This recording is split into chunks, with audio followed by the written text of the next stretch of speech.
आपण पाहत आहात पंढरपुरात या गारांनी पूर्ण पंढरपूर त्रस्त झालेले आहे. शेतकऱ्यांचं नुकसान झालेलं आहे.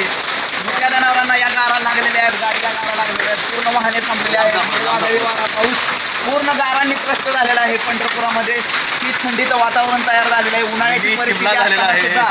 उन्हाळ्याची परिस्थिती असताना सुद्धा गारामय पूर्ण वातावरण आणि या गाऱ्यांकडे पहा, पुन्हा पहा. या गारा सहजासहजी एखाद्याला जर लागले जखमी करणारे किंवा मरण सुद्धा येऊ शकतं. या गारा निसर्गाने केलेला हा अत्याचार या मानवी जीवनावरचा अत्याचार आहे. तर आपण पाहता ही पंढरपुरातील परिस्थिती, बाकीच्या परिस्थितीचा जर अहवाल घेतला तर खूपच बिकट परिस्थिती झालेली असणार आहे. थंडी वाजत आहे विजय बंद करा.